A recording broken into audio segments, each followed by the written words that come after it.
கர்த்தருடைய பரிசுத்த நாமம் மகிமைப்படுவதாக. அதிகாலையில் ஆண்டவரோடு என்ற இந்த ஜெப வேளையில் தொடர்ந்து நாம தேவனுடைய வார்த்தையை தியானித்துக் கொண்டிருக்கிறோம். அதன்படி இந்த நாளிலே நாம் தியானிக்க இருக்கிற வார்த்தை யோசுவாவின் புஸ்தகம் 17ஆம் அதிகாரம் 13வது வசனம். இஸ்ரவேலர் புத்திரர் பலத்த போதும் கானானியரை முற்றிலும் துரத்தி விடாமல் அவர்களை பகுதி கட்டுவர்களாக ஆக்கி கொண்டார்கள். அல்லேலூயா. இதை குறித்து நம்ம கடந்த நாள்ல கூட நாம் தியானித்தோம். இஸ்ரவேலர்களை ஆண்டவர் என்ன சொன்னார்னா, அந்த 7 பெரிய ஜாதிகளை உங்களுடைய கரத்திலே நான் ஒப்பு கொடுப்பேன், அவர்களை உங்களுக்கு முன்பாக இருந்து நான் அதை துரத்துவேன். நீங்கள் அவர்கள் யாவரையும் என்ன பண்ணோம்னா அவர்களை முற்றிலுமாய் சங்கரிக்க வேண்டும். அவர்களோடு கூட நீங்கள் உடன்படிக்கை பண்ணக்கூடாது, அவர்களோடு கூட நீங்க கலக்கவும் கூடாது அப்படி என்று நமக்கு என்ன சொல்லியிருக்கிறார்னா, உபாகமத்திலே 7ஆம் அதிகாரம் 1வது 2வது வசனத்திலே ஆண்டவர் சொல்லியிருந்தார். ஆனால் இங்க யோசுவா 17-13 என்ன சொல்லிக்கிறதுனா, இஸ்ரவேலர் பலத்தவர்களா இருந்தாலும் அவர்கள் கானானியர்கள் என்ன பண்ணா துரத்தி விடாமல் பகுதி கட்டுவர்களாய் வைத்துக் கொண்டிருந்தார்களாம். இப்போ ஆண்டவருடைய வார்த்தைக்கு இந்த இஸ்ரவேலர் ஜனங்கள் என்ன பண்றாங்கன்னா கீழ்ப்படியாமல் போகிறார்கள். அதனாலதான் ஆண்டவர் என்ன சொல்றாங்க, என்னாகமம் 33ஆம் அதிகாரம் அதனுடைய 55வது வசனத்தை நாம் வாசிக்கலாம். நீங்கள் தேசத்தின் குடிகளை உங்களுக்கு முன்பாக துரத்தி விடாமல் இருப்பீர்களானால் அப்போது அவர்களில் மீதியாக வைக்கிறவர் உங்கள் கண்களுக்கு முள்ளுகளும்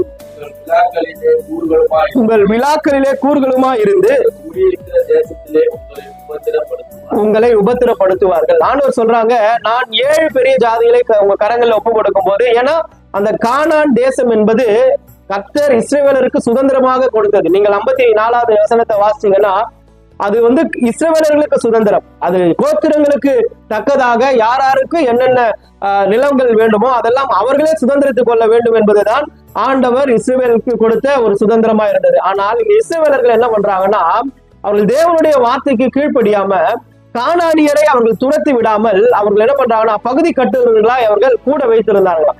16ஆம் அதிகாரம் 10வது வசனத்துல இஸ்ரவேலர்கள் துரத்தி விடாமல் கூட பகுதி கட்டுவர்களை வைத்தாங்க. ஆனால் இந்த 17வது வசனத்துல இஸ்ரவேலர்கள் பலற்றவர்களா இருந்த போதிலும், முதலையாவது முன்னாடி அதிகாரத்திலேயாவது அவங்க துரத்தி விடாமல் இருந்தாங்க, துரத்தி விடலன்னு இருந்தது. ஆனால் இந்த 17வது வசனம் தெளிவாய் சொல்லுகிறது, இஸ்ரவேலர்கள் பலத்தவர்களா இருந்தாலும் அவர்கள் பலவான்களா இருந்தாலும் இவங்க என்ன பண்ணலன்னா இந்த கானானியரை துரத்தி விடவில்லை. ஏன் ஆண்டவர் இந்த கானானியரை துரத்தி விட சொன்னார்னா, இங்க என்னாகமத்திலே நாம் வாசிச்சோம், நாம் அவர்களை நீங்கள் துரத்தி விடாமல் இருந்தால் அவர்களே உங்களுக்கு என்னவா இருப்பாங்களா, முள்ளுகளும் அவர்களே உங்களுக்கு ஈட்டிகளுமா இருப்பார்கள். அவர்கள் உங்களை நிச்சயமா என்ன பண்ணுவாங்கன்னா உபத்திரப்படுத்துவர்களா இருப்பார்கள் என்று ஆண்டவர் சொன்னார். இந்த காரணத்திற்காக தான் ஆண்டவர் சொல்றாங்கன்னா, அவருடைய வார்த்தைக்கு கீழ்ப்படிந்து அந்த கானானியரை முற்றிலுமாக அவர்கள் துரத்தி விடும்படி, முற்றிலுமாக அவர்களை சங்கரிக்கும்படி, அவர்களோடு கூட எந்த உடன்படிக்கை பண்ணாதீங்க, அவங்களோடு கூட நீங்க என்ன பண்ணுங்க இறங்கவும் இறங்காதீங்க, அவங்களோடு கூட நீங்க கலக்கவும் கலக்காதீங்க அப்படின்னு ஆண்டவர் சொன்னாங்க. ஆனால் இந்த இஸ்ரவேல் ஜனங்கள் என்ன பண்றாங்கன்னா ஆண்டவருடைய வார்த்தைக்கு அவர்கள் கீழ்ப்படியல. நீங்கள் யோசுவாவின் அதிகாரம் தொடக்கத்திலிருந்து ஆண்டவருடைய வார்த்தைக்கு எல்லாவற்றுக்கும் கீழ்ப்படிந்த இந்த இஸ்ரவேல் ஜனங்கள், யோர்தான் இருக்கு, அதை எப்படி கடக்க வேண்டும் ஆண்டவர் சொல்றாங்க. அந்த உடன்படிக்கை பெட்டி தூக்கி கொண்டு ஆசாரியர்கள் காலை வைக்கும் போது தண்ணீர் பிளக்கும், நீங்கள் கடந்து செல்லுங்க அப்படியே கேட்கிறாங்க.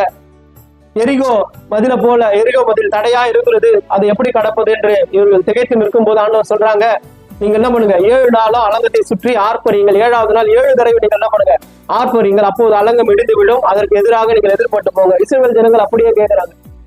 அதுக்கப்புறம் அதுல சாபத்தீட்டான ஒன்றை எடுத்து வைத்த உடனே அங்க சின்ன பட்டணமான பட்டணத்துல அவங்க என்ன பண்றாங்க, தோல்வியை சந்திக்கிறாங்க.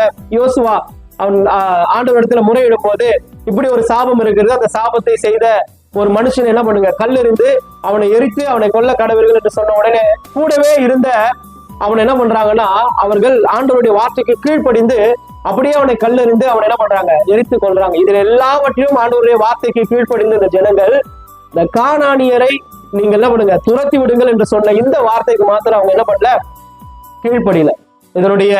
இதனுடைய முடிவு என்னன்னா, அந்த கானானியர் என்ன பண்ணாங்கன்னா இந்த இஸ்ரவேல் ஜனங்களை உபத்திரவப்படுத்தினார்கள்.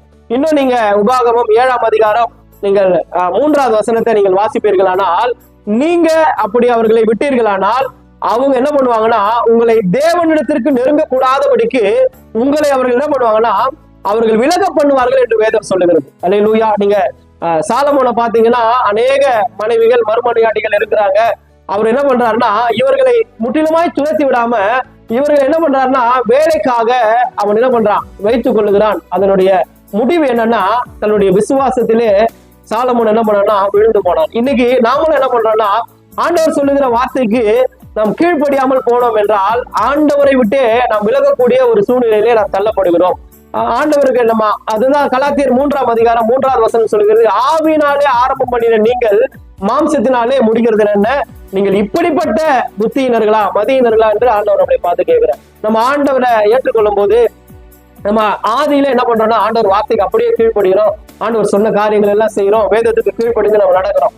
ஆனா நாட்கள் போக போக நம்ம ஆவியில ஆரம்பம் பண்ணின நாம என்ன பண்றோம்னா மாம்சத்திற்கு இடம் கொடுத்து உலகத்திற்கு இடம் கொடுத்து உலகத்தோடு கூட நம்ம என்ன பண்றோம் ஒத்து போகிறோம். உலகத்தோடு கூட நாம சேர்ந்து ஐக்கியப்பட்டு இருக்கிறதுனால நம்முடைய ஆவி என்ன பண்ணுதுன்னா ஆண்டவரை விட்டு நம்முடைய ஆத்மா ஆண்டவரை விட்டு என்ன பண்ணுதுன்னா பிரிந்து போகுது. அல்லேலூயா. அதனால ஆண்டவர் சொல்றாங்க உலகத்திற்கும் உங்களுக்கும் சம்பந்தம் இல்லை, இருளுக்கும் வெளிச்சத்துக்கும் சம்பந்தம் இல்லை, பரிசுத்தத்துக்கும் அசுத்தத்திற்கும் சம்பந்தம் இல்லை. இதுல சேரக்கூடாது என்றால் நம்ம சேரக்கூடாது, இதை கலக்கக்கூடாதுன்னா நம்ம கலக்கக்கூடாது, இவர்களோடு கூட பழகக்கூடாதுன்னா நம்ம பழகக்கூடாது. அதனாலதான் தாவீது சொல்றான் 1ஆம் சங்கீதம் 1வது வசனத்திலே துன்மார்க்கருடைய ஆலோசனையில் நிக்காத நடக்காத உட்காராத.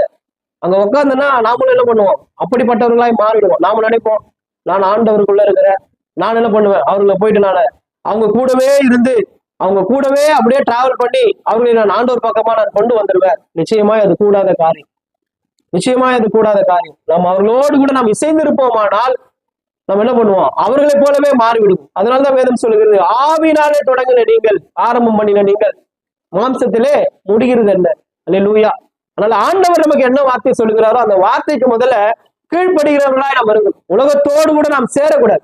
கானானியரோடு கூட இஸ்ரவேலர்கள் சேர்ந்தால் இஸ்ரவேலர்கள் உபத்திரவப்படுவார்கள் என்பதுதான் தேவனுடைய வார்த்தை. அந்த வார்த்தைக்கு அவர்கள் கீழ்ப்படியாமல் போனாங்க, உபத்திரவப்பட்டார்கள். இன்னைக்கு நம்மளே ஆண்டவர் பார்த்து சொல்லுகிறார் உலகத்தோடு கூட நீ சேராது. ஆண்டவர் சொல்றாங்க தகப்பனையாவது தாயையாவது என்னிலும் அதிகமாய் நேசிக்கிறவன் எனக்கு பாத்திரன் அல்ல, மகனையாவது மகளையாவது என்னிலும் அதிகமாக நேசிக்கிறவன் எனக்கு பாத்திரன் அல்ல. ஆனா இன்னைக்கு நாம என்ன பண்றோம் உலகத்தோடு கூட நம்ம ஐக்கியப்பட்டு இருக்கிறோம், உலகத்தோடு கூட நாம் சேர்ந்து வாழ்ந்து கொண்டிருக்கிறோம். தேவனை விட்டு அது நம்மை பிரிக்கிறதா இருக்கிறது. இந்த நாள்ல கூட இஸ்ரவேலர்கள் ஜனம் பெருத்தவர்களா இருந்தாலும் அவர்கள் கானானியரை துரத்திவிடவில்லை, அதனுடைய பலனை அவர்கள் அனுபவித்தார்கள். அது போல நாமளும் உலகத்தோடு கூட நம்ம சேராம நம் கர்த்தர் நமக்கு சொன்ன வார்த்தையின்படி நாம் கீழ்ப்படிவோமானால் கர்த்தருடைய ஆசீர்வாதத்தை நாம் சுதந்திரித்துக் கொள்வோம். கீழ்ப்படியலன்னா நீங்கள் என்னாகமம் 33ஆம் அதிகாரம் 56வது வசனம் சொல்லுகிறது, நான் அவர்களுக்கு என்ன செய்ய நினைத்திருந்தோனோ அவைகளை உங்களுக்கு செய்வேன்னு சொல்றார் ஆண்டவர். அல்லேலூயா. இது நமக்கு தேவையா? ஆண்டவர் நமக்கு ஆசீர்வாதத்தை மாத்திரம்தான் வைத்திருக்கிறார், ஆண்டவர்கள் நமக்கு நன்மையை மாத்திரம்தான் வைத்திருக்கிறார். அதனால ஆண்டவருடைய வார்த்தைக்கு கீழ்ப்படிந்து நாம் நடப்போமானால் ஆண்டவருடைய ஆசீர்வாதங்களை நாம் சுதந்திரித்துக் கொள்வோம். அவருடைய வார்த்தைக்கு நாம் கீழ்ப்படியாமல் இருப்போமானால் அவர் மற்ற ஜனங்களுக்கு புற ஜாதிகளுக்கு அவர் என்ன செய்ய சித்தமா இருந்தாரோ அதை அவர் நமக்கு செய்வார் என்று வேதம் சொல்லுகிறது. அதனால இந்த நாள்ல கூட ஆண்டவருடைய வார்த்தைக்கு கீழ்ப்படிந்து அவருடைய ஆசீர்வாதத்தை நாம் சுதந்திரித்துக் கொள்வோமாக. இந்த வார்த்தை உங்களுக்கு பிரயோஜனமா இருந்திருக்கும். கர்த்தர் தாமே உங்களை ஆசீர்வதிப்பாராக. ஆமீன்.